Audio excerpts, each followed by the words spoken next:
Pelajaran kedua dengan judul tanda-tanda keilahian. Ketika kita belajar mengenai tanda-tanda, pasti yang terbersit itu langsung mujizat-mujizat Yesus ya. Pelajaran pekan lalu kita melihat bahwa tanda-tanda yang menunjuk kepada jalan itu dicatat untuk menunjukkan bahwa Tuhan Yesus adalah Mesias, adalah Tuhan. Dalam pelajaran ini kita akan melihat 3 tanda keilahian Yesus yang terbesar di kitab Yohanes. Tetapi mengejutkannya bukan hanya tanda-tanda ini membuat orang menjadi semakin percaya kepada Tuhan Yesus, tetapi ada juga yang malah menolak dia dan bahkan memiliki rencana untuk membunuh dia. Dan bagi yang lainnya, bagi kita waktu untuk percaya bahwa Yesus adalah Mesias.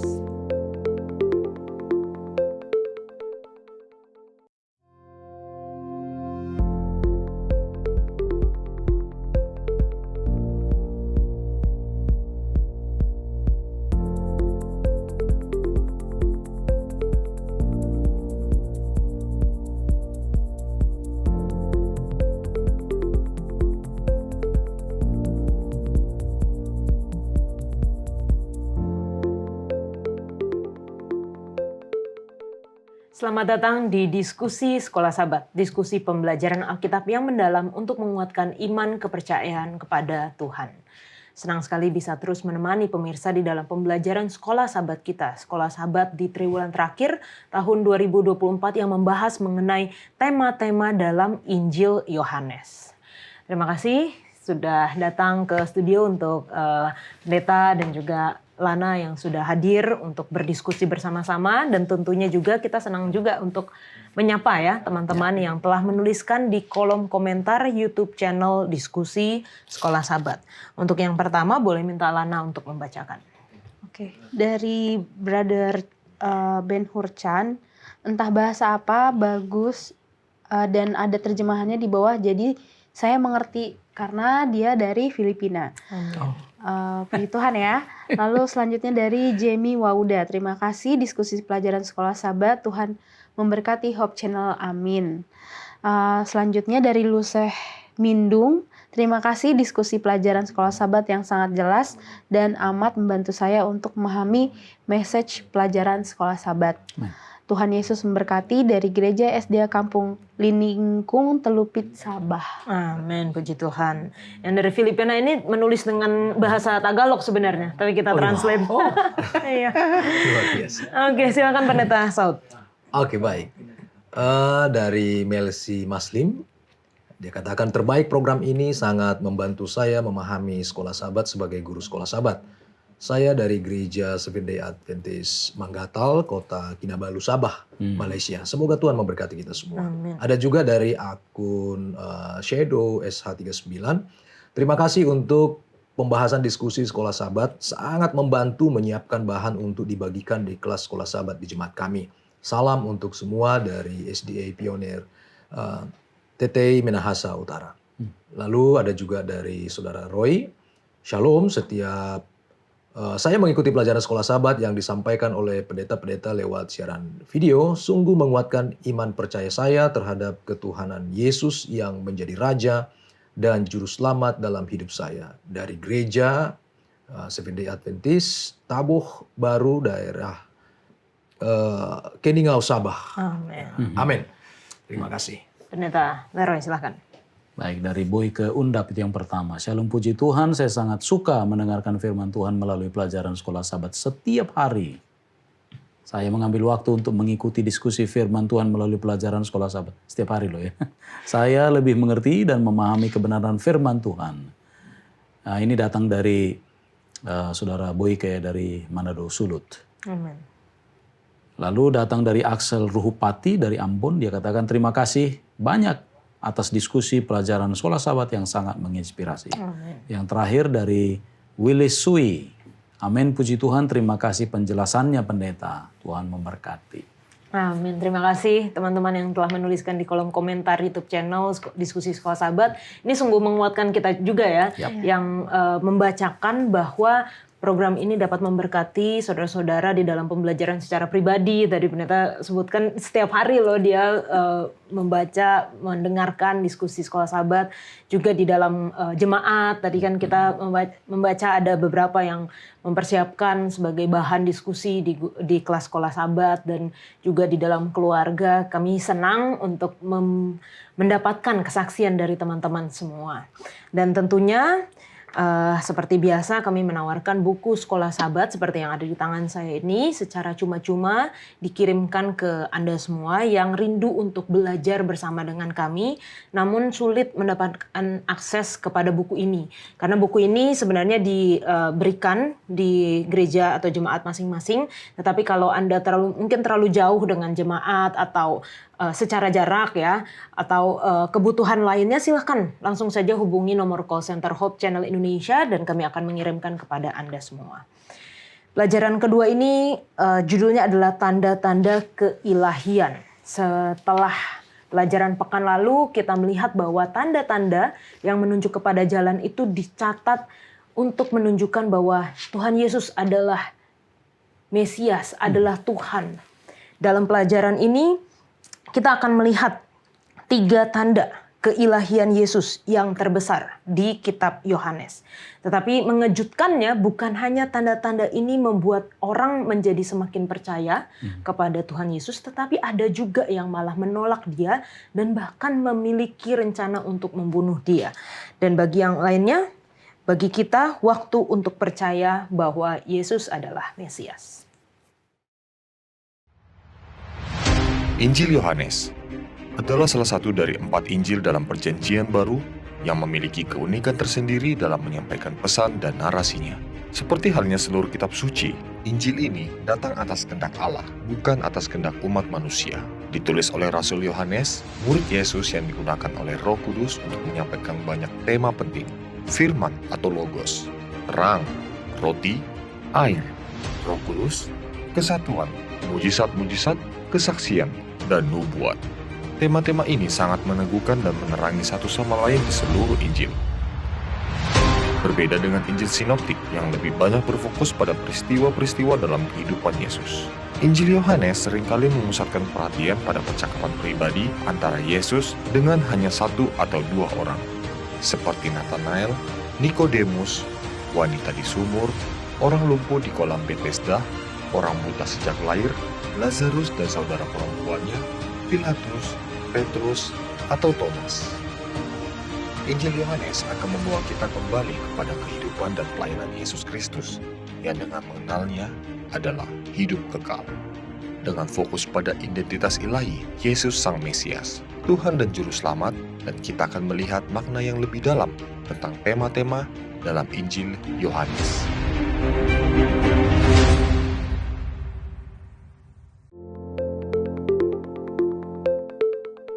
Pelajaran kedua dengan judul tanda-tanda keilahian. Ayat hafalannya terdapat di dalam Yohanes 11 ayat 25 dan 26. Jawab Yesus, "Akulah kebangkitan dan hidup. Barang siapa percaya kepadaku, ia akan hidup walaupun ia sudah mati. Dan setiap orang yang hidup dan percaya kepadaku tidak akan mati selama-lamanya." Percayakah engkau akan hal ini? Kita akan memulai diskusi kita dengan doa dibawakan oleh Lana. Mari kita sama-sama berdoa. Bapa kami yang di surga, kami mengucap syukur untuk kesempatan yang Engkau berikan kembali kepada kami. Saat ini kami akan berdiskusi, biarlah Engkau mengirimkan Roh Kudus-Mu agar kami boleh berkata-kata sesuai dengan kehendak-Mu. Dan biarlah pelajaran ini dapat menguatkan iman kami dan juga iman orang-orang yang mendengarkan siaran ini, Bapa. Terima kasih karena Engkau telah mendengar dan menjawab doa kami. Di dalam nama Yesus kami sudah berdoa. Amin. Amin. Terima kasih. Ketika kita belajar mengenai tanda-tanda, pasti yang terbersit itu langsung mujizat-mujizat Yesus ya. Dan memang 3 tanda keilahian Yesus yang akan kita bahas di sini adalah yang berhubungan dengan mujizat. Kalau dari Lana dan pendeta-pendeta di sini, apa sih mujizat Yesus yang paling berkesan, yang tertulis di dalam Alkitab yang paling berkesan buat kamu? Untuk di pelajaran ini kan dikasih 3 cerita mujizat ya. Kalau setelah aku renung-renungkan, yang paling menarik adalah mujizat ketika Yesus membangkitkan Lazarus. Kenapa? Karena aku lihat sangat relatable dengan kehidupan orang muda pada umumnya. Karena di cerita kebangkitan Lazarus itu Tuhan Yesus membiarkan dia mati dulu meninggal dulu sampai 4 hari ya kan, bahkan sampai berbau. Jadi kadang-kadang Tuhan tuh membiarkan kita kayak mungkin mengalami masalah itu dulu atau penderitaan itu dulu selama beberapa waktu lamanya, baru pada akhirnya nanti pasti Tuhan akan bantu gitu. Dan aku senang dengan endingnya karena endingnya akhirnya Lazarus ini dibangkitkan, walaupun ada juga sih ending yang sedih juga, kayak kalau kita lihat di Kristen mula-mula itu kan nggak happy ending, tapi karena cerita di sini happy ending, jadi aku suka dengan. Jadi setelah susah ada happy ending di akhirnya. Oke. Kalau dari Pendeta Saud? Baik, dari 3 mukjizat yang Tuhan Yesus lakukan, kan yang pertama itu kan memberi makan 5.000 ya. Ya mungkin nabi yang lain pun bisa melakukan itu. Artinya ya sebatas nabi, Tuhan itu bisa disebut nabi. Nah, kalau menyembuhkan orang, ya tabib yang lain pun bisa melakukan. Jadi Yesus hanya sebatas tabib gitu ya. Tapi dalam konteks Yohanes kan dia memperkenalkan bahwa Yesus ini Tuhan. Nah karena itu mati 4 hari itu sama dengan sudah jadi debu tanah, kembali ke debu tanah. Jadi ini langsung, dan nanti kalau kita lihat ya selalu dihubungkan kepada kitab penciptaan gitu ya. Jadi seolah-olah Yesus ini memang benar-benar menciptakan Lazarus itu jadi manusia baru gitu. Karena kalau mati hanya 2-3 hari ya bisa saja mereka katakan itu kan hanya mati suri atau pingsan atau apalah. Tapi ini sudah dikubur dan bau tadi dikatakan. Inilah bukti terbesar dan terakhir yang Yesus perbuat untuk menjelaskan ketuhanannya. Gitu. Dan ini bagi saya pribadi dasar iman saya gitu, sehingga saya tidak perlu takut. Amin. Karena saya juga nanti akan bangkit seperti Yesus. Amin. Kalau Pendeta? Jadi akurin aja ya daripada masalah kan. Dan menariknya adalah Yesus lebih memilih melayat daripada melawat. Bukan? Menarik gitu. Jadi berarti kan ada sesuatu, dan seperti yang dikatakan Lana tadi ya, bahwa kita tidak bisa paham tentang hidup kita ini, bukan? Tuhan tahu yang terbaik, mana yang dia buat lebih baik ya. Apakah melawat atau melayat? Walaupun kadang-kadang melawat lebih penting daripada melayat kan begitu. Tapi dalam kali ini ya melayat itu lebih bagus daripada melawat. Ya. Dan ada sesuatu yang terjadi ya. Ini tidak bisa diaplikasikan kepada semua konteks ya. Tapi dalam konteks ini ya seperti itu. Jadi menarik sekali. So divine. Ya, terima kasih. Oke, thank you Pendeta. Nah ini udah jadi introduction banget ya buat pelajaran kita, karena memang fokusnya kepada 3 cerita ini. Yang pertama cerita Yesus memberi makan 5.000 orang. Kita sudah tahu ceritanya, dan bagi teman-teman yang ingin membaca ayatnya di dalam Yohanes 6, mulai dari ayat yang pertama sampai ayat yang ke-15. Dan di sini ada detail yang dituliskan di kitab Yohanes bahwa waktu pemberian makan 5.000 orang ini dekat dengan waktu Paskah. Ternyata ada detail seperti itu dicatat di dalam kitab Yohanes gitu. Dan mungkin di kitab-kitab yang lain tidak secara detail disebutkan. Kita review sedikit sebenarnya apa sih Hari Raya Paskah itu dan apa maknanya bagi orang Yahudi, dari Lana. Jadi kalau kita ingat bahwa awal mula dari Paskah itu adalah ketika bangsa Israel itu akan dibebaskan dari Mesir ya kan. Di hari terakhir mereka itu, disitulah munculnya atau lahirnya Hari Raya Paskah, di mana setiap anak sulung di negeri Mesir itu yang nggak ada, di pintunya nggak ada tanda darah dari domba itu meninggal. Dan sebenarnya Paskah itu sendiri bukan cuman kayak suatu event yang atau sesuatu yang begitu aja, tapi ternyata ini melambangkan kematian Yesus di mana Yesus menebus umat manusia. Jadi kenapa sih Tuhan 5.000 Tuhan Yesus memberikan 5.000 memberikan makan kepada 5.000 orang itu mendekati hari Paskah? Aku yakin ini bukanlah suatu kebetulan. Ada sesuatu yang ingin Tuhan tunjukkan gitu. Jadi kalau kita lihat ceritanya, sebenarnya kan saking udah lamanya hari Paskah ini, lama-kelamaan itu cuma jadi tradisi aja. Dan banyak sekali orang-orang Yahudi yang hidup di zaman itu udah tidak mengerti lagi esensi dari hari raya Paskah tersebut. Dan ketika mereka akan berkumpul ke Yerusalem, mereka sekaligus mau bertemu dengan Yesus. Jadinya pada hari itu banyak sekali orang-orang, sampai kurang lebih 5.000. Dan pada waktu itu Tuhan bukan cuma pengen kasih mereka makan aja, tapi pada dasarnya Tuhan ingin memberikan petunjuk kepada mereka bahwa Tuhan tuh rindu untuk menjadi gembala mereka gitu, gembala mereka kembali gitu.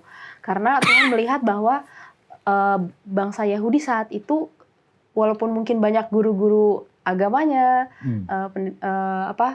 pendeta-pendetanya di zaman itu, tapi sebenarnya mereka sudah seperti tidak ada gembala, karena mereka udah nggak mengerti esensi mereka setiap tahun ke Yerusalem untuk merayakan hari Paskah itu apa gitu. Karena kalau mereka mengerti, tentunya mereka tahu siapa Yesus. Tapi kan sejauh ini hingga di kitab Yohanes, kemarin kita belajar kitab Markus, sekarang kitab Yohanes, itu masih sama.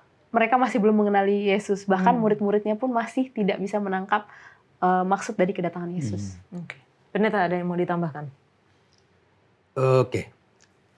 Jadi Paskah itu kan bisa untuk mengingat masa lalu, bagaimana mereka dilepaskan dari perbudakan Mesir ya. Tapi di satu sisi mereka sedang menantikan kedatangan Mesias yang akan melepaskan mereka dari dalam situasi pada saat itu dalam perbudakan Roma. Walaupun misi Yesus sebenarnya adalah melepaskan kita dari perbudakan dosa kan begitu ya. Nah, jadi kenapa pemberian makan 5.000 ini dekat dengan Paskah? Karena memang Yesus mau nyatakan bahwa sebenarnya yang menyelamatkan mereka itu ya Dia gitu. Dia yang bisa memberi mereka makan, Dia yang bisa memberikan mereka hidup. Intinya bahwa Dia mau menunjukkan bahwa Dialah Tuhan gitu. Nanti kita akan lihat bagaimana mukjizat-mukjizat yang terjadi di Perjanjian Lama itu juga diulangi oleh Yesus sehubungan dengan keluarnya mereka dari Mesir ya ke tanah Kanaan itu gitu. Jadi itu sebabnya menurut saya kenapa peristiwa Yesus memberi makan 5.000 orang ini dicatat berdekatan dengan Paskah. Dan memang peristiwa itu adalah menjelang perayaan Paskah kan gitu ya. Benar. Ya, dan sangat menarik. Karena inilah satu catatan yang memberitahukan bahwa Yesus tidak di Yerusalem menjelang hari Paskah, bukan. Tapi justru membuat semacam kerumunan ya, kalau namanya kerumunan. Dan di Galilea, ya artinya di Tiberias ya. Jadi kalau bisa kita bayangkan itu seperti di lereng, mereka menghadap danau kira-kira begitu ya. Lalu Yesus membuat pernyataan itu. Dan ada beberapa hal yang berbeda kalau kita lihat ketika pada waktu Paskah mereka mempersiapkan banyak hal. Ya walaupun pada akhirnya kita tahu bahwa Tuhanlah yang berbuat bukan untuk keselamatan mereka dengan cara menghargai jika mereka telah membuat darah itu dibubuhkan pada tiang pintu dan ambangnya. Tapi di sini Yesus justru malah menyuruh mereka untuk kau duduk saja. Ini saya mau kasih makan. Duduk saja ya. Kalau mau dibandingkan dengan mana, mereka harus membungkuk, bayangkan. 40 tahun lamanya umat itu harus membungkuk, merendahkan diri untuk bisa makan. Kali ini, duduk saja, saya kasih makan. Kira-kira gitu ya. Menarik sekali ini. Terima kasih. Oke. Dan ini di dalam pelajaran kita hari Minggu juga disebutkan bahwa menunjukkan kesejajaran ya antara Yesus dengan Musa. Yang kalau Musa membawa bangsa Israel keluar dari perbudakan Mesir, Yesus membawa manusia keluar dari perbudakan dosa. Tadi Pendeta Saud sudah katakan. Dan Pendeta Leroy sudah sebutkan mengenai juga mana, di mana memberi makan selama 40 tahun. Dan di kitab Yohanes ini kita melihat bahwa Yesus juga memberi makan. Dan ini detail yang penting untuk memasukkan waktu Paskah sudah dekat dengan kejadian memberi makan 5.000 orang. Mungkin ada info-info lain apa yang kita perlu tahu mengenai hal ini, Pendeta Saud? Ya, jadi memang seperti tadi yang saya sampaikan bahwa ada kesan yang mau disampaikan penulis dalam hal Yohanes bahwa Yesus itu sejajar dengan Musa, kan begitu kan? Bahwa kalau dulu Nabi Musa yang membawa bangsa Israel ini keluar dari perbudakan Mesir, nah sekarang ada Nabi yang lebih besar gitu, yang akan melepaskan mereka, yang akan membawa mereka keluar dari akar masalah yang sebenarnya, yaitu dosa itu sendiri gitu loh. Iya. Walaupun memang pemikiran mereka adalah mereka mengharapkan kelepasan dari perbudakan Roma, kan gitu ya. Dan inilah yang sebenarnya yang miss nanti dalam sepanjang pelayanan Yesus. Mereka berharap seorang Mesias duniawi, padahal Yesus datang sebagai Mesias surgawi gitu kan. Nah, jadi kalau kita lihat memang ada paralel ya, ada banyak kisah-kisah yang kita lihat di situ. Bagaimana Yesus naik ke atas gunung gitu kan di Yohanes 6 ayat 3 ya. Sama ketika Musa juga naik ke atas gunung Sinai. Ya, lalu di ayat 5 dan 6 Yesus menguji Filipus gitu ya. Ini saat bangsa Israel diuji di padang gurun. Nah, sekarang ada peristiwa pengadaan roti. Ya, ini kan mengingatkan kita pada manna. Tadi sudah disampaikan oleh pendeta. Ya, kalau dulu mereka harus membungkuk gitu ya, merendahkan supaya dapat makanan, mengumpulkan itu. Nah, sekarang mereka tinggal duduk aja, Yesus dan murid-muridnya yang akan melayani. Karena memang itulah prinsip kedatangan Yesus. Aku datang untuk melayani gitu ya, untuk membawa kelepasan. Kemudian di sana juga ada pengumpulan sisa makanan di ayat 12 ya, Yohanes 6.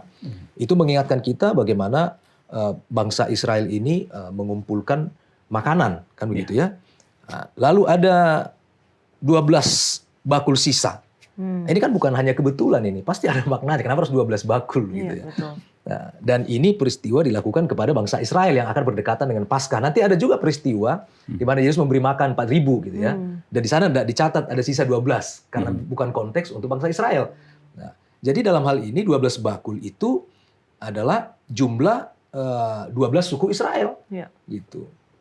Lalu yang terakhir, bagaimana dikatakan di ayat 14 bahwa Yesus adalah Nabi yang akan datang ke dunia. Inilah yang tadi saya sampaikan, bahwa mereka sebenarnya sedang menunggu Mesias ya, yang melebihi seorang Nabi yang akan melepaskan mereka. Inilah Musa yang baru yang mereka nantikan gitu. Iya, saya bahkan nggak pernah menyangka bahwa cerita ini akan disejajarkan dengan Musa gitu ya. Sampai kita pelajari buku Sekolah Sahabat, oh iya benar juga ada banyak paralel-paralel yang kita lihat menunjuk kepada Musa yang baru. Dan mungkin kalau bagi kita orang yang orang Indonesia yang nggak tahu latar belakang, background dan semuanya yang lain, berbeda dengan orang Yahudi yang hidup pada zaman itu, mereka sudah langsung akan teringat kepada Musa gitu ya pendeta ya. Ada tambahan lagi pendeta mengenai hal ini? Oh mungkin ada satu di sini ya. Jadi inilah satu-satunya. Karena begini, Yohanes ini cukup apa ya? Cukup serius soal Paskah. Dia catat itu Paskah. Mulai dari pasal 2 ada Paskah, pasal 12 ya. Tapi yang ini satu-satunya di mana Yesus tidak di Yerusalem. Ini satu-satunya kan? Iya. Nah, karena kalau kita hitung, ini terjadi pada tahun, kemungkinan besar tahun 30 masih. Jadi 2 Paskah sebelumnya, setidak-tidaknya, kita nggak hitung tahun 27 ya, setelah dia dibaptis. Yesus itu ada di Yerusalem. Tapi ini tidak. Justru dia ya seperti bikin urusan yang seperti di luar ya, seperti menjauh dari Paskah. Dan sekali lagi, mengapa ini ditulis dengan detail dan diidentikan dengan Paskah ya. Jadi seperti ada kesan, ada informasi tambahan Paskah. Loh apa hubungannya? Kan ini seperti cari gara-gara ya. Seperti kalau kita mau frame seseorang hari Sabat. Dia di bengkel gitu kan. Itu kan gak enak itu kan. Kita mau kesaksian. Jadi saudara-saudara saya melawat seseorang di bengkel pada hari Sabat gitu. Itu kan seperti provokasi bukan. Dan Yohanes memang sengaja. Dan itu yang tadi sudah disampaikan oleh Pendeta Saud. Bahwa memang ini sedang mau bawa pikiran kita ke Musa. Ada Musa baru di sini. Nah ingat bahwa ini pasal 6. Ya. Dan kita juga perlu tahu bahwa yang kita baca sekarang ini Injil Yohanes belum ada. Belum ada ini. Tapi peristiwanya sudah ada. Iya. Itulah sebabnya setiap orang yang mengalami peristiwa ini akan dibawa, diberikan kesan oleh Yesus dengan perbuatan-perbuatannya. Ini dia ya. Kan mereka tahu Taurat.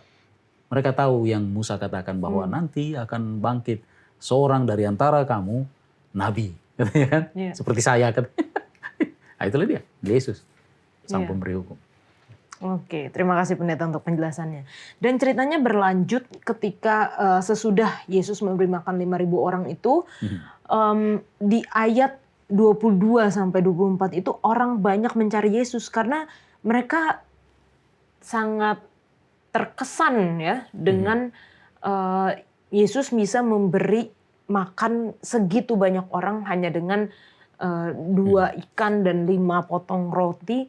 Itu bagi mereka langsung memikirkan kalau kita perang ini masalah makanan nggak masalah karena kita punya orang yang bisa menggandakan segitu banyaknya. Mungkin itu yang dipikirkan orang-orang, tetapi setelah itu ada jawaban Yesus ketika orang banyak menemukan Yesus di seberang laut dan bertanya mengenai bagaimana Yesus bisa sampai di sana. Kita bisa baca ayatnya di ayat yang ke-25 sampai, wah ini cukup panjang ya, sampai ke 59 bagaimana jawaban Yesus. Tapi kita akan melihat dari Yohanes 6 ayat 26 sampai 36. Apa sih maksud perkataan Yesus di sini? Saya bacakan di 26 dan 27.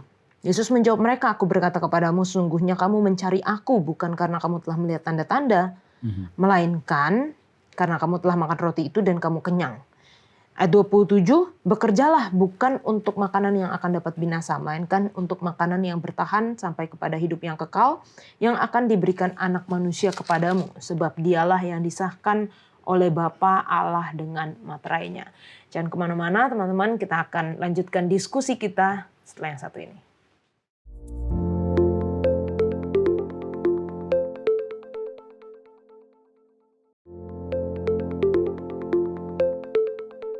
Kita telah membaca jawaban Yesus di dalam ayat 26 dan 27. Kira-kira apa sih maksud dari perkataan Yesus ini, Pendeta Saud?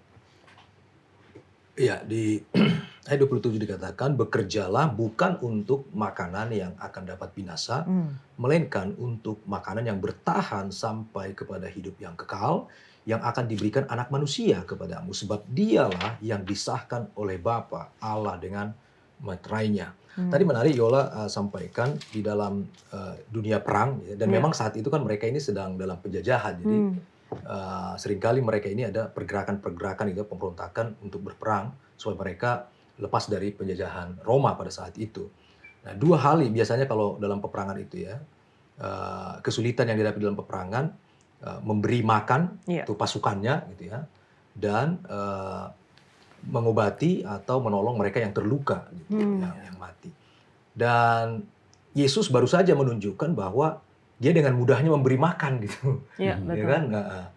Jadi dia pikir kalau Yesus ini kita nobatkan, makanya tadi kan mereka mencari Yesus setelah mujizat itu supaya dinobatkan sebagai raja gitu. Walaupun dalam cerita itu nanti Yesus menghindar karena dia bukan mau raja dunia gitu. Ya. Bahkan dia sangat kecewa dengan pemahaman mereka, nggak mengerti gitu bahwa Yesus itu datang bukan untuk kerajaan dunia. Tapi mereka yang mereka butuhkan saat itu. Jadi mereka pengen menobatkan Yesus sebagai raja. Lalu Yesus katakan, ya bekerjalah untuk makanan yang tidak dapat binasa gitu. Nanti lebih lanjut Yesus katakan bahwa dialah roti hidup. Betul. Ya, makanan yang memberikan hidup kekal. Ya. Jadi Yesus menyamakan dirinya dengan roti hidup yang mau dia katakan adalah bahwa dialah inti dari kehidupan itu. Wah, seperti itu. Oke, dan kita lanjutkan lagi percakapan ya antara orang banyak dengan Yesus. Lalu kata mereka kepadanya, "Apakah yang harus kami perbuat supaya kami mengerjakan pekerjaan yang dikehendaki Allah?" Jawab Yesus kepada mereka, "Inilah pekerjaan yang dikehendaki Allah, yaitu hendaklah kamu percaya kepada Dia yang telah diutus Allah." Maka kata mereka kepadanya, "Tanda apakah yang kau perbuat? supaya dapat kami melihatnya dan percaya kepadamu. Pekerjaan apakah yang kau lakukan? Nenek moyang kami telah makan mana di padang gurun, seperti ada tertulis mereka diberinya makan roti dari surga. Maka kata Yesus kepada mereka, aku berkata kepadamu, sesungguhnya bukan Musa yang memberikan kamu roti dari surga, melainkan Bapakku yang memberikan kamu roti yang benar dari surga. Karena roti yang dari Allah ialah roti yang turun dari surga dan yang memberi hidup kepada dunia. Maka kata mereka kepadanya, Tuhan berikanlah kami roti itu senantiasa. Jawaban Yesus, akulah roti hidup, barang siapa datang kepadaku ia tidak akan lapar lagi, dan barang siapa percaya kepadaku ia tidak akan haus lagi. Tapi aku telah berkata kepadamu, sungguh pun kamu telah melihat aku, kamu tidak percaya. Neta boleh jelaskan percakapan ini? Ya. Jadi dalam flow of conversation kan ada bagian-bagian yang ditekankan di sini. Ya. Nah, karena dikutip tadi itu beberapa ayat, maka ada satu bagian itu pada ayat yang ke-26 itu mulai ya. Sampai kepada ayat 31 ya, walaupun jadi jangan terganggu dengan judul-judul ini ya. Iya. Karena judul ini membuat kita jadi salah kaprah kadang-kadang ya. Tapi ada di sana disebutkan pada bagian 26 sampai 31 itu, bukankah ada permintaan, tuntutan ya untuk pemenuhan tanda? Kau siapa? Apa tandamu? Apa mau mana? Kan sudah dikasih tadi makan. Iya. Itu udah dikasih, maka masih minta tanda kan begitu. Lalu kemudian pada ayat 32 sampai ke 35 tadi yang dibaca ya. Nah, lalu Yesus tunjukkan. Ini bukan tadi yang kau makan itu. Akulah mana sejati. Yeah. Akulah roti itu ya. Dan ini adalah menjadi perkataan pertama ego emi ya, yang pertama dari 7 ya. Jadi ini yang pertama, menekankan Yesus itu siapa. Dia adalah roti hidup. Dan kemudian ayat 36 berlanjut itu disebutlah di sana untuk penekanan iman sejati ya. Jadi kita bicara minta tanda apa segala macam, minta tanda ya, minta pembuktian supaya logis kan, terbukti gitu ya. Tapi Yesus memberikan tantangan. Ya aku ini mana sejati. Dan kalau itu bisa berterima dengan baik, maka muncullah iman sejati. Nah itulah sebabnya di pendahuluan kan bahwa ini ada problem orang. Jadi ketika Yesus memberikan jawaban terhadap tantangan atau tuntutan yang kita buat, itu bisa bermacam-macam orang bereaksi. Bisa percaya, bisa juga jadi tidak percaya. Nah yang tak percaya pasti tidak punya iman sejati. Jadi problem. Jadi ketika ditanya soal hal-hal yang lain itu hanya klise saja. Dasarnya adalah memang you tidak percaya itu saja. Iya. Mau minta sebanyak apapun tanda, mau dikasih abrek-abrek, tetap saja tidak percaya. Dan itulah reaksi dari orang-orang yang memang tidak punya iman sejati. Kacangan begitu ya. Terima kasih. Dan itu merupakan dasarnya adalah pandangan yang salah atau ekspektasi yang salah ya dari Yesus ketika orang-orang itu pengennya Yesus jadi raja secara duniawi. Dan ayat 34 itu menarik gitu. Ayat 34 itu adalah misconception yang unik di Johannine Gospel. Yesus ngomong apa, ini mikir apa ya? Masih ingat Nikodemus? Iya. Disuruh baptis kan. Lahir kembali, dia mikir yang lain kan. Ini juga gitu. Karena di pikiran mereka itu masih itu roti yang mana gitu ya. Iya. Enggak. Ini mau mana, mau roti, mau apapun, mau nasi, mau jagung segala macam, itu semuanya itu temporer. Temporal itu semuanya. Yang Yesus mau bawa mereka itu kepada sesuatu yang lebih hakiki, yang semawi, bukan yang fana. Iya. Kita ngobrol dari tadi di awan-awan dia masih, aduh, repot ya. Nah itulah yang dimaksud. Jadi pada waktu kita membaca teks ini, hati-hati. Iya. Jangan lagi urusan perut dibicarain. Ini urusan benak ini pikiran. Ini sekarang di sini dia. Ya memang penting makannya. Tapi Yesus sedang buat ini menjadi satu jalan untuk membawa kepada satu yang lebih nyata, lebih real, lebih sejati ya. Dan cerita ini mengingatkan kita ya untuk tidak terjebak kepada hal-hal materi ya, dengan mengorbankan hal-hal rohani gitu. Jadi oke, pendeta tadi sudah bilang materi itu penting gitu. Itu untuk pemenuhan kebutuhan kita, tetapi jangan sampai mengorbankan hal-hal rohani. Jangan sampai kita memikirkan oh ini nggak penting, ini yang lebih penting gitu. Padahal kita kehilangan hidup yang kekal. Dan ini merupakan satu cerita yang sangat baik yang bisa kita aplikasikan di dalam kehidupan kita. Kita lanjut di pelajaran atau cerita selanjutnya di Yohanes 9. Cukup panjang ya, ini satu pasal dari ayat pertama sampai ayat yang ke-41 mengenai Yesus menyembuhkan orang yang buta sejak lahir.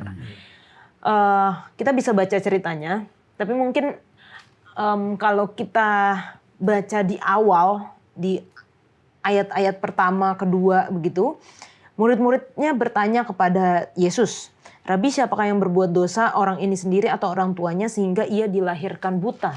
Dan jawaban Yesus adalah, bukan dia dan juga bukan orang tuanya, tetapi karena pekerjaan-pekerjaan Allah harus dinyatakan di dalam dia.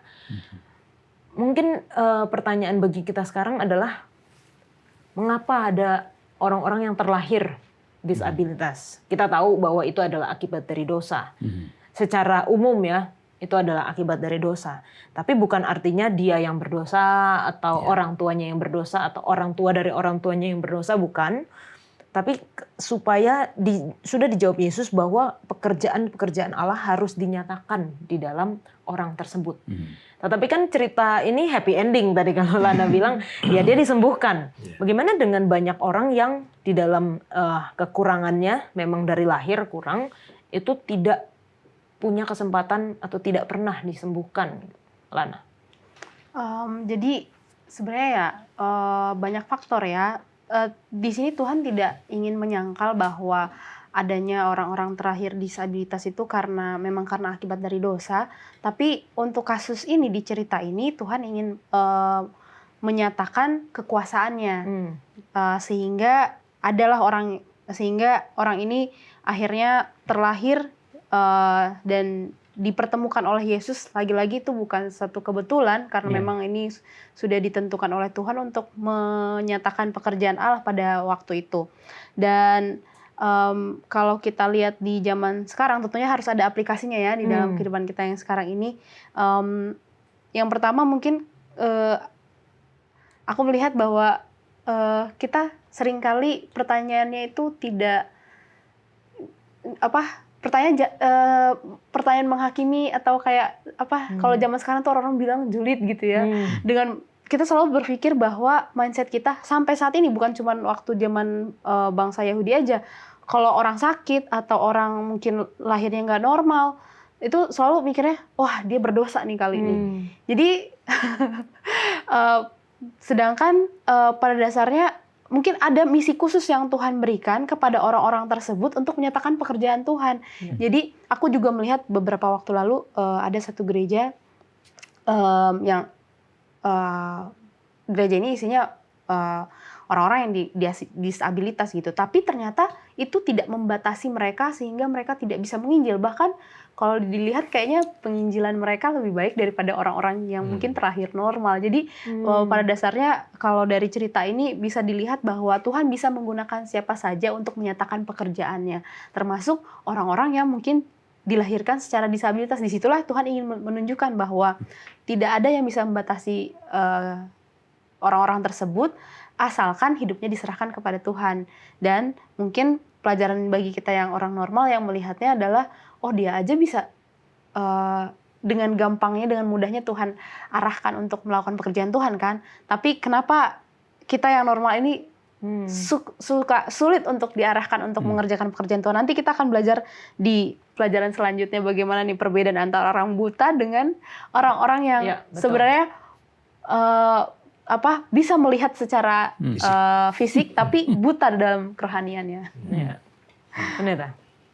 Ya kalau pertanyaan tadi kan oke lah, untuk orang buta ini sepertinya memang tadi dikatakan tidak kebetulan gitu. Itu memang sudah ada di tempat yang tepat gitu ya, di waktu yang tepat untuk bagian dari pelayanan Yesus membuktikan bahwa Yesus itu Tuhan gitu ya, dengan menyembuhkan dia, dan pada akhirnya dia menyaksikan bahwa Yesus itu Tuhan gitu ya, dan Tuhan dipermuliakan dalam konteks si orang buta yang disembuhkan sejak lahir ini. Memang beberapa fakta yang bisa kita lihat dari pelajaran ini. Yang pertama bahwa ada hubungan langsung antara dosa, maksudnya apa yang kita lakukan dengan apa yang kita alami. Jadi kalau kita melakukan kesalahan, ya kita akhirnya sakit kan begitu ya. Dan beberapa kali Yesus menyembuhkan orang itu dengan mengatakan dosamu sudah diampuni gitu ya. Gantinya dikatakan sembuhlah gitu. Jadi ini mau menjelaskan memang bahwa ada hubungan langsung antara apa yang kita lakukan, dosa yang kita lakukan dengan apa yang kita alami. Tapi dalam konteks ini bukan dia yang melakukan karena dia lahir sejak buta sejak lahir gitu ya. Bukan juga orang tuanya gitu dikatakan di situ. Tapi supaya kemuliaan Allah. Jadi ada suatu peristiwa yang memang bukan di luar kendali kita lah gitu ya. Contoh lah Ayub itu kan, dia hidup benar tapi kemudian mengalami penderitaan. Atau ada orang yang sudah di jalan berkendara dengan baik, tahu-tahu ada orang yang menabrak dia, akhirnya dia akan cacat kan gitu kan, dan tidak pernah sembuh, bahkan kehilangan kakinya dan lain sebagainya gitu. Nah, dan mereka ini mungkin tidak pernah sembuh gitu. Nah, kalau ini kan sembuh dan dipermuliakan. Nah, pertanyaannya adalah bagaimana dengan mereka yang tidak sembuh? Apakah Tuhan tetap dipermuliakan di situ kan? Gitu kan yang jadi pokok permasalahan. Jadi sebenarnya sembuh atau tidak sembuh, tetap Tuhan bisa dipermuliakan. Saya melihat beberapa video ya yang ada orang lahir tanpa tangan, tanpa kaki gitu ya. Tapi kemudian dia menjadi motivator yang luar biasa gitu. Bahwa ternyata tanpa tangan, tanpa kaki pun dia bisa melayani Tuhan gitu. Nah, jadi persoalan kita sebenarnya bukan secara fisik lagi-lagi ya. Cara pandang manusia ini secara lahiriah, secara fisik gitu ya. Tapi Tuhan melihat secara rohani gitu. Jadi persoalan kita bukan soal hal-hal lahiriah lagi, tetapi bagaimana kita mengerti bahwa Yesus itu Tuhan, kemudian menerima dia sebagai juru selamat, lalu dia akan berkarya dalam kehidupan kita. Nah, itu yang jauh lebih penting. Gitu. Amin. Terima kasih Pendeta. Dan di dalam cerita ini ada pernyataan akulah, ya, yang kedua ya Pendeta ya, dikatakan di ayat 30, di ayat 5. Selama aku dalam dunia, akulah terang dunia. Jadi kalau tadi Pendeta sudah katakan ada 7 pernyataan Yesus akulah itu, yang tadi akulah roti hidup, yang ini yang kedua akulah terang dunia. Dan kalau kita lanjutkan ceritanya, orang ini disembuhkan pada hari Sabat. Itulah yang akhirnya ditentang habis-habisan oleh orang Farisi yang merasa bahwa mereka nggak fokus kepada ini buta dari lahir loh. Terus tiba-tiba bisa sembuh. Ini seperti diciptakan baru kalau dalam pelajaran kita ya disebutkan ya. Karena kembali kepada penciptaan. Tapi kok kamu fokusnya kepada yang lain gitu. Fokusnya mencari-cari kesalahan karena ini ceritanya dilakukan di penyembuhan ini di hari Sabat. Mungkin apa sih pelajaran yang kita bisa dapatkan dari cerita ini, Pendeta Leroy? Sebelum ke sana. Ya. Dalam tata bahasa Greka ya, Yunani ini, kata kerja itu kan modelnya ada 2 macam ya, setidaknya ya. Yang pertama action, memang kita bertindak. Tapi ada yang namanya being. Jadi bicara ya, saya buta. Berarti keadaan saya buta ya. Saya tidak membuat mata saya buta. Saya curcuk mata saya jadi saya buta, tidak kan. Tapi ada kata-kata misalnya saya membutakan mata orang. Nah, mana yang berdosa? Contoh begitu kan. Siapa yang buta kan begitu. Nah, bicara tentang dosa kan seperti juga. Ada masalah orang memang keberdosaan ya. Ini keberdosaannya, being a sinner. Tapi ada juga yang memang berdosa. Nah, tetapi dalam pertanyaan ini kan ini mengarah kepada sesuatu yang berbeda ya. Ini soal perbuatan. Dan ini dikait-kaitkan dengan sejak lahir. Ya. Nah, jika konsep kita bicara tentang dosa itu yang membuat orang menderita, ini secara spesifik di case ini, maka itu berarti anak ini, janin ini sudah berdosa ada di perut. How come? Ya. Dan itulah kekejaman itu ya. Jadi artinya doktrin-doktrin yang dibangun oleh orang Yahudi pada ketika itu sangat absurd ya, membuat Allah itu tampil jadi aneh. Tanpa sadar mereka sedang membuat Allah itu yang bertanggung jawab soal itu. Dan itulah rencana setan. Jadi ini seperti kata pepatah Indonesia, siapa yang makan nangka, siapa yang kena getah, kan begitu. Ya kan? Orang lain yang makan nangka, saya kena getahnya kan. Allah tidak pernah berbuat apa-apa kejahatan kepada manusia. Tapi itulah konsekuensi wajar dari kehidupan itu. Ya, ada yang being as a sinner, tapi ada juga action as a sinner. Ya. Dan memang betul, dasarnya memang dosa. Tapi ingat, case by case, ada terjadi sesuatu. Tapi untuk kasus ini Tuhan tidak mau kita berada pada problem. If you human being know about problems, ini Tuhan tahu solution. Dia kasih solusi di sini. Dia tidak mau bicarakan tentang tetek bengek persoalan siapa yang berdosa. Enggak. Dia mau bilang, iya nanti ada kemuliaan di sini. Itu yang mau bilang. Dia sudah tunjukkan kan untuk membantah pengertian dari murid-murid yang bertanya. Tapi konsepnya itu kan Yahudisme. Ya. Mereka pikir. Jadi apa yang kita mau bisa lihat di sini? Tujuannya kan adalah untuk membuat Tuhan dipermuliakan, bukan? Ya. Jadi kalau kita mau bawa ke dalam diri kita, it's okay kalau saya limping, it's okay kalau saya buta. Kalau jika sekiranya itu membuat saya selamat dan Tuhan dipermuliakan, bukan? Terlalu banyak orang mau pengen wow gitu ya, pada akhirnya di situ kejatuhannya kan begitu ya. Ya. Nah, itulah sebabnya saya suka sekali dengan doa pemazmur, dia bilang, Tuhan jangan berikan aku kekayaan. Tapi jangan juga kemiskinan katanya. Tengah-tengah saja gitu ya. Karena nanti kalau aku kaya aku sombong katanya. Kalau aku miskin aku mengutuk Tuhan katanya. Nah, walaupun kita tahu juga bahwa kesederhanaan itu juga bisa juga orang berdosa kan. Ya. Tapi artinya percayakan saja kepada Tuhan. Jika ini keadaan saya, ini apa saya, ada sesuatu di situ. Kita percaya karena Tuhan itu gambar kita spesifik. Jadi bukan pakai template semuanya default semuanya sama, enggak. Itu unik masing-masing. Amin. Dan pasti ada rencana masing-masing. Jadi bagi orang yang punya kekurangan dan segala macam, ya hiburkan diri dengan pemikiran dari Yohanes pasal 9. Sesuatu ada di sini. Ya, terima kasih. Amin. Terima kasih Pendeta untuk penjelasannya. Teman-teman jangan kemana-mana karena kita akan lanjutkan dengan satu cerita yang selanjutnya.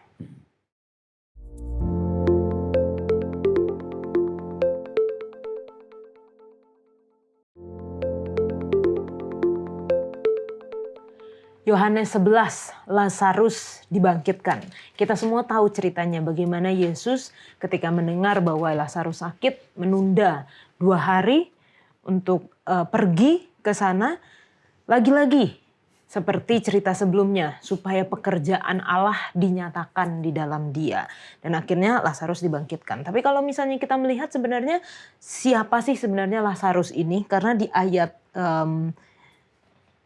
ayat ketiga dikatakan bahwa Lazarus mengirimkan saudara perempuan Lazarus mengirimkan kabar kepada Yesus, Tuhan dia yang engkau kasihi sakit. Jadi artinya ada hubungan lah ya antara Tuhan Yesus dengan Lazarus. Di ayat 19 dikatakan di sini bahwa situ banyak orang Yahudi yang telah datang kepada Marta dan Maria untuk menghibur mereka berhubung dengan kematian saudaranya. Artinya cukup terpandang juga ya Lazarus ini karena orang-orang Yahudi datang untuk melayat mereka. Lana. Iya, jadi memang hubungannya Lazarus ini cukup dekat dengan Yesus ya, karena kalau kita lihat Yesus ini sering pergi ke rumah Maria dan Marta ya kan, sehingga hubungan mereka cukup dekat. Dan kalau tapi justru yang menarik di sini adalah ketika hubungannya sangat dekat, tapi kenapa tidak langsung datang ya kan? Betul. Kadang-kadang kita juga merasa begitu kan, wah saya merasa dekat dengan Tuhan, tapi kenapa ketika kesusahan atau problem itu datang, kok lama banget pertolongan dari Tuhan ini kan? Cuman ya lagi-lagi kita nanti akan mengetahui bahwa ada pelajaran, ada sesuatu yang memang Tuhan ingin tunjukkan begitu. Karena jadi permasalahannya bukan pada waktunya, Tapi pada akhirnya itu apakah Tuhan membiarkan kita atau tidak, ya kan? Nah, dan di sini Tuhan memperlihatkan juga bahwa walaupun dia cukup dekat, tapi kenapa dia sengaja untuk berlama-lama? Karena ya dia ingin menunjukkan bahwa ya memang ada yang ingin ditunjukkan kepada orang-orang yang lain dengan menggunakan Lazarus juga gitu. Dan Tuhan ingin menunjukkan bahwa sebenarnya kasih Yesus itu setara ya kepada semuanya. Mungkin orang melihat ini kan perspektifnya Yohanes kan, kayak Tuhan Yesus ini dekat dengan Maria Magdalena dan Lazarus, tapi semuanya sama di mata Tuhan. Jadi sebenarnya tidak ada permasalahan di situ, walaupun dia dekat, tapi ya orang pasti kan akan bertanya-tanya, ini dia dekat tapi kok lama sekali pertolongannya gitu. Tapi ini kan perspektif dari Yohanesnya. Tapi yang lagi-lagi kita harus membuangkan tadi mindset yang tadi Pendeta Leroy udah bilang ya. Jadi kadang-kadang nih mindset kita nih masih ada mindset Yahudinya. Jadi yang kita lihat itu bukan inti maksud dari pekerjaan Tuhan itu apa gitu, tapi sisi lain yang lebih fana yang seringkali kita munculkan dalam pikiran kita itu. Nah, yang ngejulit itu lah ya. Iya, menjulit itu. Kan sebenarnya itu bukan urusan kita. Yang penting adalah apa pelajarannya dari kebangkitan Lazarus ini gitu. Bukan kayak ini hubungannya dekat atau tidak gitu. Oh, ini dia karena dosa atau bukan gitu. Karena itu bukan bagian dari kita. Bagian dari kita adalah apa pelajaran yang bisa kita adaptasi dari setiap cerita-cerita ini gitu. Iya. Dan pelajaran kita pun menulis bahwa kitab Yohanes 11 dipenuhi dengan kesedihan ya, berita duka cita, tangisan, bahkan sampai disebutkan ayat 35, maka menangislah Yesus, Jesus wept gitu ya. Dan sebenarnya apa sih yang membuat Yesus menangis? Apakah memang karena hubungannya dengan Lazarus, ataukah dia melihat kekerasan hati dari orang-orang yang ada di sana? Pendeta Saud? Ya, di peristiwa ini ya, dikatakan Yesus menangis ya di ayat 35.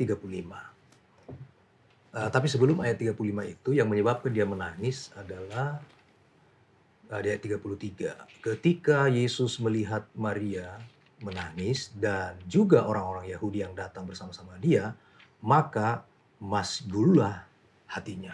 Jadi yang membuat Yesus menangis karena masgul hatinya. Nah, saya tertarik kemudian, mungkin nanti Pendeta Leroy akan lebih perdalam lagi, tapi saya coba cari tahu kata masgul ini ya. Masgullah itu adalah dari kata Ebri mau mai ya. Jadi suasana batin yang bergejolak gitu. Bahkan di terjemahan lain dikatakan mengeranglah ia. Ya. Mengerang to charge with earnest admonition, ya, memberi peringatan dengan sungguh-sungguh ya, atas ketidaktahuan dan ketidakpercayaan mereka bahwa Yesus itu adalah Tuhan yang dapat menghidupkan orang mati. Jadi kalau mereka itu menangisi orang mati, Yesus menangisi orang hidup. Yang hidup gitu. Karena mereka tidak tahu lah ini Tuhan yang akan membangkitkan dia, kenapa harus menangisi yang mati gitu. Menarik. Kalau kita baca Alkitab ya, ada 2 kali Yesus dicatat menangis. Nah, ini yang pertama, lalu yang kedua nanti perjalanan terakhir ke Yerusalem, nanti berhenti di lereng itu kan. Sejenak dia berhenti lalu melihat kota itu dan bait suci itu, kemudian dia menangis. Kenapa dia menangis? Ya, karena semua itu akan hancur gitu ya. Mereka selalu membanggakan bait suci itu dan semua sistem yang ada di sana, tapi maknanya yaitu dirinya sendiri tidak pernah mereka ketahui, tidak pernah mereka terima. Ya, bagaimana nanti Yerusalem itu akan dihancurkan, ya bait suci itu satu batu pun tidak akan tersusun rapi begitu ya. Ini yang membuat Yesus menangis. Jadi kebutaan, kalau kita kembali ke cerita awal tadi ya, kebutaan orang-orang Farisi ini, ya, ketidakpercayaan mereka itu membuat hati Yesus sedih gitu ya. Jadi bukan karena Lazarus mati, toh Malah dia bilang dia tidur, kan gitu Iya, kan. Ya apa susahnya membangunkan orang tidur? Ya, karena dia Tuhan, ya tidak ada masalah membangkitkan Lazarus itu dari kematian gitu. Nah demikian. Baik, Nathanael Roy. Ini menarik itu penekanan-penekanannya. Jadi 2 kali Tuhan itu masgul kan. Pertama, kita tahu ceritanya bahwa yang pertama-tama datangkan Marta ya. Ya, tahulah dia rajin kan, dia jago di dapur. Ya. Orang jago di dapur biasanya juga jago untuk datang mendahului ya, kan gitu ya. Ya. Lalu dia sebut kata-kata, kalau kau nggak di sini Tuhan, kalau kau di sini dia nggak mati. Nah, selesai itu dibawalah Yesus. Nah, Maria nggak tahu, dia suka kali di dalamnya. Udah tahu mungkin Tuhan datang, dia nggak di situ. Sampai kemudian Yesus ada di rumah itu baru tahu kan. Baru Maria ulangi kata yang sama, kalau engkau ada di sini dia tidak akan mati. Dan kemudian disitulah Yesus melihat. Ini menangis. Inilah orang-orang Yahudi mungkin dia bayaran ya. Penangis peratap bayaran ya. Ikut nangis kan gitu. Artinya Lazarus orang kaya. Bukan orang miskin ya. Karena dia punya kuburan sendiri. Lalu kemudian Yesus kesal. Lalu kemudian dia bilang, di mana kau letakkan? Lalu kemudian di sini diiringlah dia kepada kuburan kan. Dan apa yang terjadi di kuburan itu, artinya menuju kepada kuburan itu, Yesus kelihatan sedih ya. Lalu ada komentar. Nah komentar yang pertama sih enak ya. Wah kelihatan sekali dia sayang. Nah itu masih enak. Yang kedua yang gak enak. Udah bau. Bukan. Dia bilang apa? Orang-orang bilang. Kalau orang lain dia bisa tolong gimana? Seharusnya bisa lah tolong. Kan begitu ya? Jadi orang komentari negatif terhadap apa yang Yesus bilang ini. Yang tadi pendeta Saul bilang kan, dilama-lama. Lana tadi lama-lamain. Katanya sahabat. Apa sahabat gunanya? Jangan bikin malu saya dong Tuhan kan gitu ya. Kan sahabat ya. Ternyata justru kita yang tidak terlalu keberkatan daripada orang yang mengaku tidak sahabat Tuhan. Sih? Kadang kita jadi polemik bukan? Bikin malu saya kan begitu ya. Jangan permalukan hamba-Mu Tuhan kan gitu orang bilang. Dan di situ Yesus masgul. Kembali dia seperti kesal gitu ya. Nah kalau begitu, kalau kita gabung ini, jadi kata nangisnya Yesus itu kita gabung dengan 2 kata masgul itu, maka berarti itu sesuatu yang berbeda. Ini bukan seperti tadi pendeta Saul dia bilang, ini bukan menangis yang sudah meninggal itu, bukan. Tapi dia kesal dengan orang semua. Jadi ada hubungannya kekesalan dia itu dengan tangisan itu. Dan itu berarti apa? Karena ini adalah sebuah sebuah pertunjukan ya. Sama seperti tadi memberi makan itu. Itu membawa pikiran kita kepada keluaran, kepada Musa. Ini juga sesuatu yang berbeda. Dan saya lihat ini kelihatannya membawa kita kepada pemikiran bahwa Yesus sedang menatap. Mungkin dari zamannya Habel mati. Jadi bukan hanya matinya si Lazarus ini. Itulah akibat dosa itu. Dosa hanya akan merusak hidup manusia. Ini dia. Ada kematian, ada pembusukan. Dan gitu macamnya. Dan itu dicatat juga oleh penulis Kristen ya, seorang wanita Ellen White. Dia tuliskan itu bahwa tangisannya itu beda. Itu bukan tangisan seperti aduh hilang gitu ya. Dan luar biasanya, sorry to say ya, kalau kita bicara tentang apa namanya, tentang distance ya. Saya sekarang di Indonesia. Maka ketika ada yang saya sayangi pergi misalnya ke Madagaskar katakanlah begitu. Saya rindu kan. Tapi bagaimana kalau Allah yang Maha Hadir?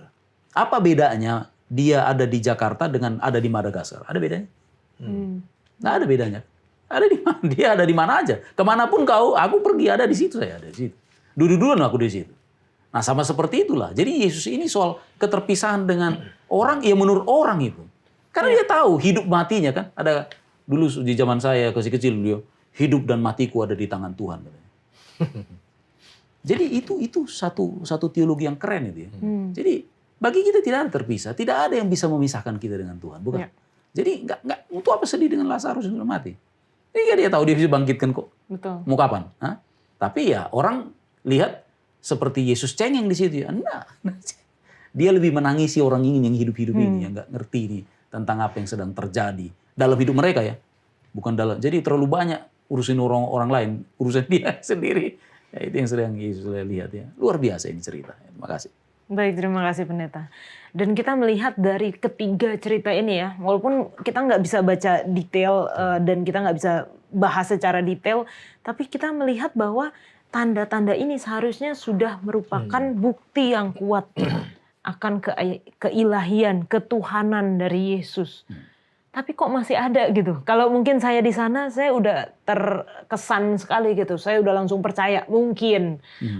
Tapi kita nggak tahu pemikiran orang Yahudi di sana pada saat itu kok bisa ada yang pertama bukan hanya nggak percaya, mungkin mempertanyakan, meragukan, tetapi yang lebih jahat lagi sampai berencana untuk membunuh Yesus. Itu kan out of the box gitu ya. Ini dia melakukan hal yang baik kok. Dia kasih makan, dia menyembuhkan, dia bangkitkan orang. Tapi kok mau dibunuh gitu. Apakah itu bisa jadi,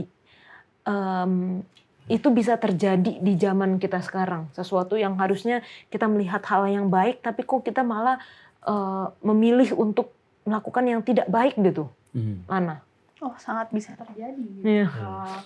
Kalau kita bicara seperti itu, kita lihat banyak ya orang-orang yang berbakti dipersulit, ya kan. Sedangkan mungkin apa sih yang dilakukan oleh orang yang sedang berbakti, ya kan? Mereka nggak apa-ngapain, mereka cuma di dalam satu ruangan menyanyi dan mendengarkan firman Tuhan. Tapi pada kenyataannya, khususnya di Indonesia sendiri masih sulit gitu kan, kebebasan berbakti. Lalu mungkin ada sebagian teman-teman kita yang mungkin baru menerima kepercayaan kepada Tuhan, mereka juga mengalami hal-hal seperti itu. Padahal sebenarnya mungkin apa sih yang dia perbuat sehingga dia patut mendapatkan perlakuan-perlakuan seperti itu? Sebenarnya kan tidak ada. Dan mungkin kalau di dalam lingkungan kita sendiri, kadang-kala kita merasa risih ketika kita melihat mungkin teman kita ada yang lebih soleh daripada kita. Kayak mungkin karena kita masih melakukan hal itu, jadi kita ngeliat, jadi apa ya, kayak sebenarnya seperti tertampar, tapi kitanya nggak mau merendahkan hati. Nah, itu yang membuat jadinya ada gejolak dalam diri ini sehingga nggak seneng. Justru kayak ya seperti orang-orang Yahudi yang melihat kesalehan Yesus itu jadi kayak nggak tahan gitu kan. Jadi kayak aduh pengen greget banget nih, malah merencanakan pembunuhan gitu. Pada yang kalau kita pikir secara logika itu sangat-sangat di luar pikiran, nggak seperti kita nggak ada melihat hati nurani ya. Maksudnya apa salahnya Yesus sebenarnya kan? Bahkan Pilatus sendiri yang bukan orang Yahudi, kalau kita balik lagi ke pelajaran sebelumnya, dia pun heran kenapa ya orang-orang ini ingin menyalibkan Yesus, ya kan? Sampai disandingin pilihannya Yesus dan Barnabas. Itu Barabas yang jelas-jelas dia adalah seorang penjahat gitu kan. Nah, ya itulah memang karena ketidakrendahan hati yang tidak mau membuka hati untuk melihat kesalehan Yesus itu dan mau menuruti ikut jalan Yesus, jadinya malah merencanakan hal yang jahat gitu. Oke, baik. Ini sebenarnya banyak banget yang masih kita ingin diskusikan, tapi boleh saya minta kesimpulan dari Pendeta Saud dan juga nanti Pendeta Leroy untuk pelajaran kali ini. Baik, sebelum saya simpulkan, saya mau tambahkan satu ayat. Apa yang menjadi penyebab orang-orang Farisi ini, ya, pemuka agama ini kan menolak kebenaran atas nama agama, gitu kan? Harusnya agama menuntun orang kepada kebenaran, gitu kan? Tapi ini justru kebenaran ditolak karena agama, gitu. Nah, jadi menarik ini. Dan itu terjadi di sepanjang zaman, gitu. Kalau tadi Yola tanya, apakah terjadi di zaman kita? Ya, itu tadi sudah ada contoh-contoh. Nah, di Roma 10 ayat 2 dan 3 dikatakan bahwa mereka sungguh-sungguh giat untuk Allah, tetapi tanpa pengertian yang benar. Nah, ini dia alasannya yang pertama. Lalu ayat 3, sebab oleh karena mereka tidak mengenal kebenaran Allah, dan oleh karena mereka berusaha mendirikan kebenaran mereka sendiri, maka mereka tidak takluk kepada kebenaran Allah. Kan sudah banyak bukti-bukti itu kan.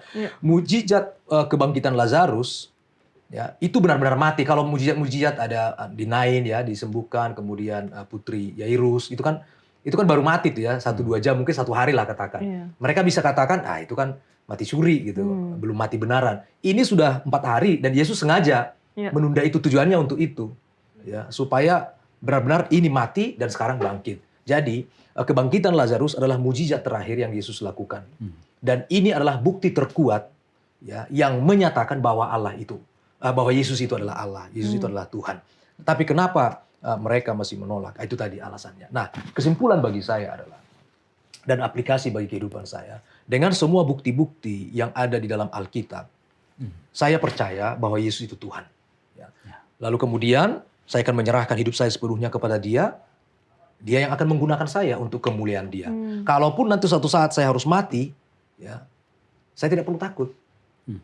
Ya, karena Tuhan yang saya sembah dan layani itu adalah Tuhan sumber hidup, ya, yang sudah mengalahkan kematian. Maka suatu saat saya pun akan dibangkitkan. Nah, inilah bagi saya pribadi, ya, mengimani pelajaran yang luar biasa pada pekan ini. Terima kasih. Luar biasa. Pendeta. Ya, ini terlalu sayang untuk dihilangkan, ya. Iya. Saya harus katakan. Ada satu keunikan Yohanes dengan Injil Sinoptik yang 3 itu. Kalau Injil Sinoptik itu coba lihat, ingat-ingat dulu. Khususnya Markus yang baru kita pelajari pekan lalu, ya, tampaknya triwulan lalu. Alasan mengapa Yesus harus mati adalah tuduhannya. Dia menyebut bahwa dia ini bisa menghancurkan itu, hancurkan itu tempel, lalu dia bangun nanti kan. Ada selalu ke sana arahnya. Tapi ini lain ceritanya ini. Yesus itu mau dibunuh adalah karena dia bangkitkan Lazarus. Ya kan? Terlihat jelas kan? Jadi sebenarnya senario kebangkitan Lazarus yang dilakukan oleh Yesus ini menjadi menjadi crucial thing di Yohanes. Mengapa? Karena inilah yang akan membawa Yesus diadili untuk mati. Bisa lihat perbedaannya? Ini nggak disebut-sebut itu di 3 Injil. Nah, hanya Yohanes yang sebutkan ini. Nah, sekarang menariknya juga adalah bahwa mengapa seperti itu, ya, mengapa mereka nggak suka. Nah, tadi Lana sudah sebut, ya, bahwa ada aja orang jahat, ya. Jadi kebaikan-kebaikan diberikan tapi kemudian dilakukan kejahatan. Tapi terlepas dari orang lain, mengapa orang bisa tolak kebenaran? Mengapa? Coba kita baca. Di pasal yang ke-11 itu, ya, kita mungkin lompat saja kepada ayat yang berapa ini? Ke-47. Apakah yang harus kita buat, kata orang Farisi itu, ya? Sebab orang itu membuat banyak mujizat. Bagus. Apabila kita biarkan dia, maka semua orang akan Percaya kepadanya. Nah, masalahnya kalau percaya kepadanya no problem. Ya. Tapi kalau orang percaya kepadanya, maka akan katanya orang Roma akan datang dan merampas tempat suci kita serta bangsa kita. Boleh baca selanjutnya. Ada juga Imam Kayafas, imam besar, yang bahkan tanpa sadar sedang bernubuat. Nah, tahu apa makna rohani itu bagi kita? Problem kita menolak kebenaran sering bukan karena itu nggak baik. Tapi karena ada sesuatu yang harus kita buang. Kita akan kehilangan sesuatu yang mungkin adalah kebanggaan kita. Nama baik kita. Atau sesuatu yang kita sayangi. Ketika message dari Kristus kebenaran itu datang, itu bukan saja menawan kita untuk bawa kita kepada Dia, tetapi ada sesuatu yang mungkin harus kita buang. Nah, itu terlalu besar dibandingkan dengan keselamatan yang diberikan. Terlalu besar. Jadi, no. Padahal sebenarnya nothing tulus kan? Orang baik sama kita kan bagus. Makin baik orang baik kan mungkin. Tapi problemnya adalah perkataan-perkataan Yesus ini, perbuatan-perbuatan Yesus membuat mereka akan kehilangan sesuatu. Kekhawatirannya kan begitu. Padahal mereka lupa. Apa yang kau lepaskan di bumi ini, hilang gara-gara aku, kata Tuhan, akan kuberikan berapa kali lipat. Ya, kepada murid-murid sampaikan. Mau kesimpulan? Langsung kepada kesimpulan. Nah, ada 3 mujizat, ya, kehilangan yang disampaikan di Injil Yohanes yang kita pelajari pekan ini. Yang pertama, mengenyangkan 5.000 orang. Dari mana? Dari kelaparan mereka. Dan ini menggambarkan salvation brings satisfaction. Keselamatan itu pasti memberikan kepuasan. Tidak puas dalam hidup? Berarti bukan kabar selamat, itu bukan sesuatu yang lain barangkali. Nah, ketika kita masuk kepada mencelikan orang buta dari sejak lahir loh. Ini memberikan bahwa keselamatan itu, salvation brings light. Kalau kita sudah dapatkan keselamatan masih beku-beku ini otak, kelihatannya itu Injil lain kelihatannya. Lalu yang terakhir itu membangkitkan Lazarus dari kematiannya. Ya tentu saja, salvation brings life. Jadi kalau kita nggak vivid ketika sudah berurusan dengan keselamatan ini, jadi kita ngoyo-ngoyo gitu ya. Hidup dia Jadi gini, apa namanya? Hidup segan mati tak mau gitu. Iya. Boleh saja kau mati, tapi mati hidup lamamu. Hidup barumu harus hidup. Ya. Makanya berbahagialah orang yang sudah mendapatkan keselamatan karena mereka akan menjadi the most atau the happiest people in this planet Earth, kan begitu. Jangan sedih-sedih gitu ya. Jadi semangatlah Lana. Kira-kira begitu. Thank you. Baik, terima kasih Pendeta Lana dan juga Pendeta Saud. Wah, ini luar biasa pelajaran yang sangat membuka mata kita ya. Bagaimana kita melihat, bukan hanya mungkin bagi kita yang menyaksikan kita sudah percaya bahwa Yesus itu adalah Tuhan. Tapi lebih daripada itu, setan juga percaya Yesus itu adalah Tuhan gitu ya. Lebih dari itu apa yang harus kita lakukan, bahkan mungkin apa yang harus kita buang untuk mendapat, bukan untuk mendapat, tapi agar kepuasan, keselamatan itu dapat kita alami di dalam kehidupan kita. Dan mungkin kalau misalnya masih ada teman-teman yang memiliki pertanyaan sehubungan dengan pelajaran kita atau juga dengan Injil Yohanes, silahkan tuliskan di kolom komentar YouTube channel Diskusi Sekolah Sahabat dan kita akan membahasnya.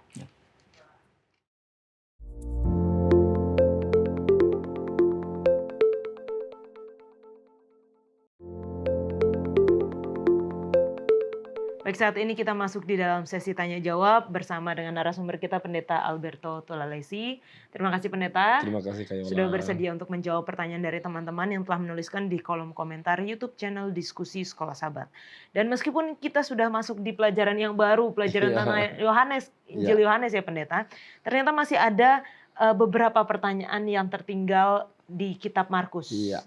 Jadi karena belum ada pertanyaan mengenai kitab Yohanes juga, kita akan bahas pertanyaan terakhir dari kitab Markus. Yang pertama dari Washington Manalu. Pertanyaan, apakah keistimewaannya Yesus mati tetapi dia tahu bahwa dia bangkit lagi? Mungkin manusia biasa juga mau mati kalau toh akhirnya bangkit lagi. Terima kasih. Baik, Bagaimana Pendeta? terima kasih. Terima kasih Saudara Washington Manalu untuk pertanyaannya. Jadi memang ini jadi gimana dong? Nggak ada keistimewaannya seolah-olah kan? Karena dia tahu. Jadi kita tahu bersama bahwa semua kehidupan Yesus, kelahirannya, pelayanannya, kehidupannya, kematiannya, kebangkitannya, itu semua telah dinubuatkan dalam kitab suci. Jadi seolah-olah sudah seperti diatur kehidupan. Enggak. Yang luar biasanya adalah bagaimana, mari kita baca dalam Filipi 2 ayat 5-8. Oke. Filipi 2 ayat 5-8. Ya. Saya boleh baca. Hendaklah kamu dalam hidupmu bersama menaruh pikiran dan perasaan yang terdapat juga dalam Kristus Yesus, yang walaupun dalam rupa Allah, tidak menganggap kesetaraan dengan Allah itu sebagai milik yang harus dipertahankan, melainkan telah mengosongkan dirinya sendiri dan mengambil rupa seorang hamba, dan menjadi sama dengan manusia. Dan dalam keadaan sebagai manusia, ia telah merendahkan dirinya dan taat sampai mati, bahkan sampai mati di kayu salib. Nah, ini yang luar biasa. Ini istimewanya. Yesus yang mati itu adalah Allah sendiri. Walaupun dalam rupa Allah tapi tidak menganggap kesetaraan dengan Allah itu sebagai milik yang harus dipertahankan. Melainkan telah mengosongkan dirinya dan mengambil rupa seorang hamba. Itu luar biasa. Penjelmaan Yesus, kasih Yesus mati dari kayu salib itu mencengangkan dan membingungkan seluruh alam semesta, termasuk makhluk-makhluk surga. Malaikat surga pun tidak dapat memahami perbuatan kasih Allah yang sangat besar ini. Itu yang sangat istimewa. Tidak bisa dibayangkan bagi malaikat-malaikat kudus. Bagaimanakah dialah Allah yang disembah siang dan malam, dialah pencipta langit, bumi, laut dan segala isinya dan seluruh jagat raya ini. Tapi dia mau menjelma menjadi manusia, dia mau melayani dan bahkan mati dari kayu salib untuk saya dan saudara. Itulah keistimewaannya. Bayangkan itu. Itu semua hanya karena dia sangat mengasihi Bapa Manalu, mengasihi kita semua. Jadi pertanyaannya, kalau begitu manusia biasa juga, ya bisa dong, nggak apa-apa dong, dia juga mau mati. Oh iya banyak. Saudara-saudaraku yang kasih dalam Tuhan, bila mana kita lihat ya, dalam Markus, karena ini masih, karena pertanyaannya masih dari pelajaran tentang Markus di triwulan yang lalu, sekarang kita masih lihat kitab Markus 8 ayat 35. Oke, Markus 8 ayat 35 dikatakan, Karena siapa yang mau menyelamatkan nyawanya, ia akan kehilangan nyawanya.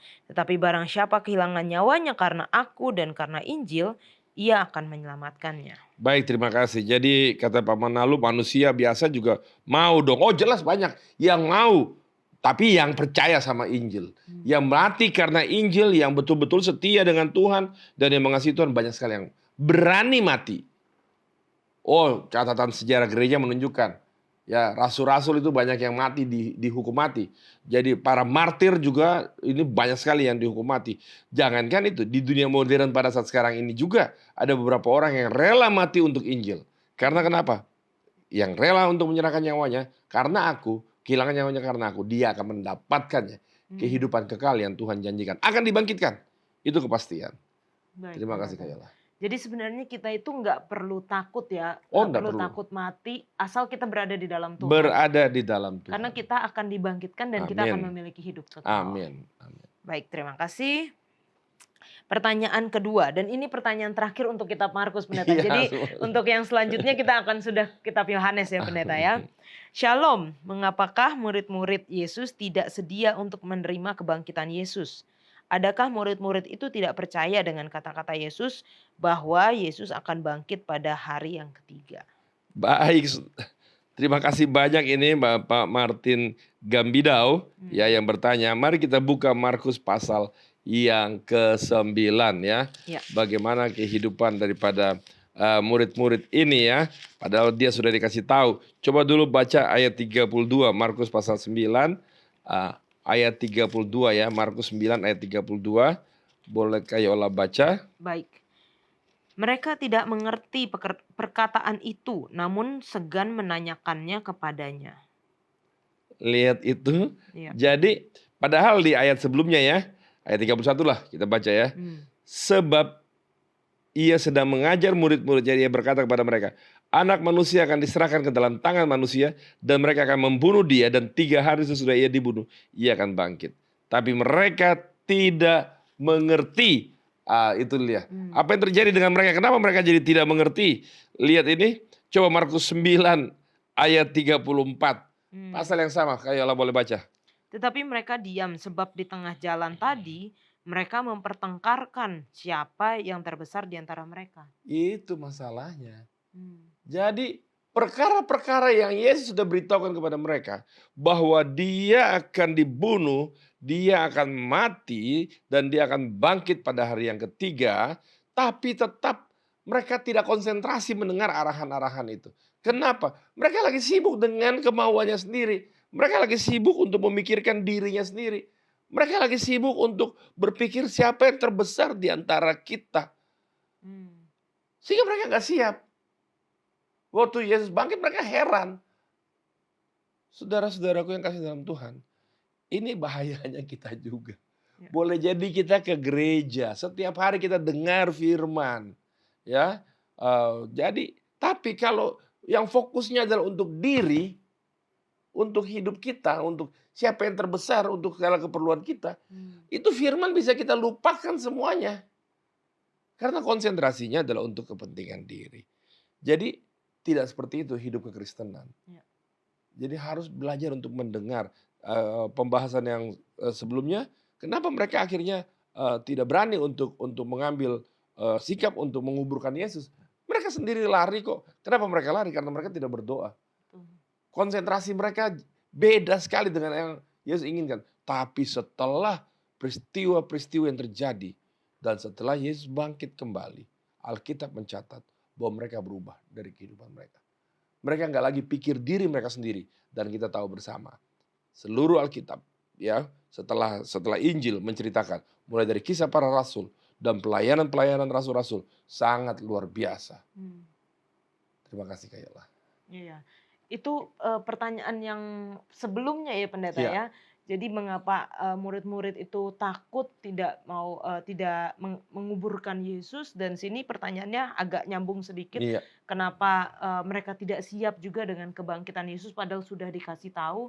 Itu adalah mereka kehilangan hubungan mereka dengan Tuhan. Betul. Dan setelah yang tadi pendeta juga sudah katakan, setelah Yesus bangkit dan sebelum mereka sesudah Yesus naik ke surga, yang mereka lakukan adalah mereka berkumpul untuk berdoa. Betul sekali. Jadi dengan memiliki hubungan dengan Tuhan, memiliki hubungan dalam doa, dalam mempelajari firman Tuhan, itu akan membantu kita untuk mempersiapkan apa yang Tuhan rencanakan bagi kita.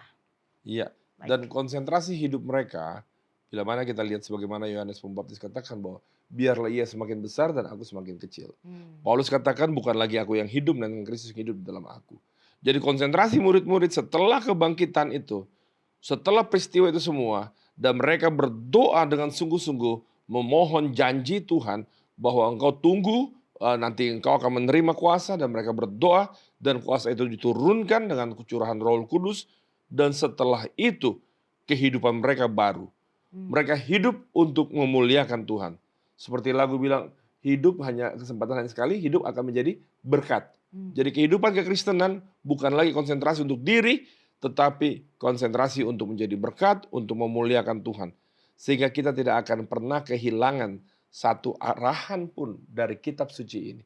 Semuanya akan berharga untuk membimbing kehidupan kerohanian kita. Baik, terima kasih banyak Pendeta Terima untuk kasih, jawaban-jawabannya. Dan untuk selanjutnya kita akan membahas dari kitab Yohanes. Silakan kalau teman-teman memiliki pertanyaan seputar dari pembahasan kita, pelajaran kita hari ini, ataupun juga pelajaran yang berhubungan dengan kitab Yohanes, silakan tuliskan di kolom komentar YouTube channel Diskusi Sekolah Sabat dan kita akan membahasnya. Kita kembali ke studio.